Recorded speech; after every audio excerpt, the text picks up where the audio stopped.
Have you guys ever cosplayed a character that wore gloves, and right as you were wearing gloves, you received an important call, but because you're wearing gloves, you weren't able to answer that call, that very crucial, life-changing, important call?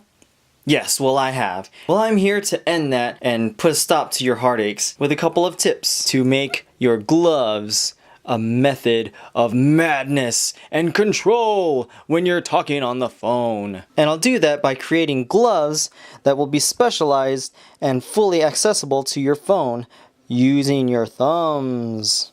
Some basic things you'll be needing are some paper. This one happens to have Winston on it and a little reference on it. And something to cut with, scissors, knife, lightsaber, what have you. Pencil to write stuff with. Some pins, of course, to pin your fabric. It'd be helpful to get some stretchy fabric, but here I have some normal fabric that is a non-stretch, and you can do some compromising with some cutouts, but basically you're going to be using all these tools and your sewing machine and your color coordinated thread and moving on from here. First thing you want to do is take your piece of paper. Yours doesn't have to have a particular reference on it, but this one does. This one I used reference for my Winston cosplay. You want to take your hand. And if you don't have two hands, I apologize, and maybe you shouldn't be watching the rest of this video. But moving on from here, people with two hands, you want to trace your hand out, roughly, but you want to do that with your fingers spread out.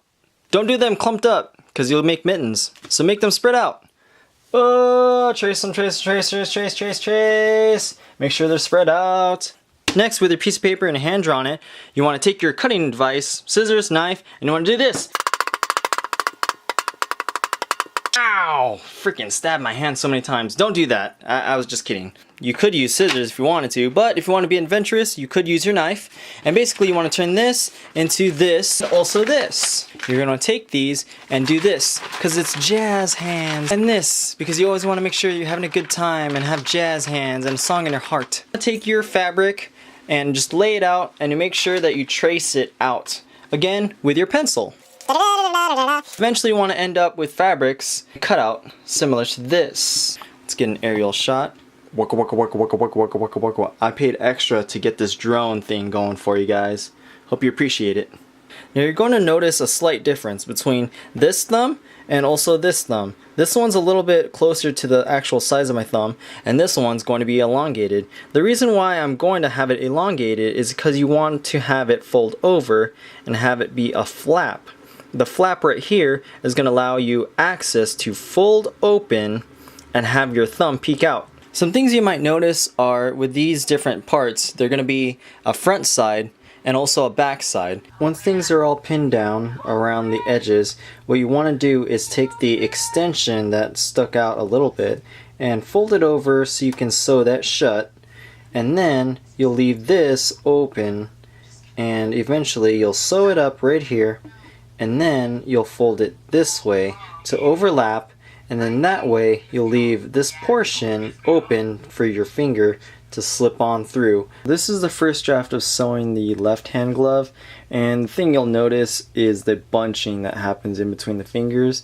I tried sewing along a curve and that didn't seem to work out. The thumb's actually able to pull through, and that's an actual achievement right there. On the second glove, I'm going to stitch more of a concise V to avoid this bunching. I did a slight revision on the right hand glove, and I did the zigzag stitch to reinforce and avoid fraying on the inside of the glove, and right now I'm in the process of flipping it inside out, and I had to do an extension right here around the wrist because apparently my hands are either a little bit more flexible on one side and one is just not having it. So I had to extend a triangle at the wrist portion. It's kind of bittersweet, but it's kind of nice to actually have this be kind of a symbol of what hard work can do. So that was trial one of testing out Ryuko Fashion Week, and that is kind of the result. It's a little restricting, but everything is actually pretty cool and holds up to movement, so yeah. Oh, Diet Coke, crack you open and drink you. What's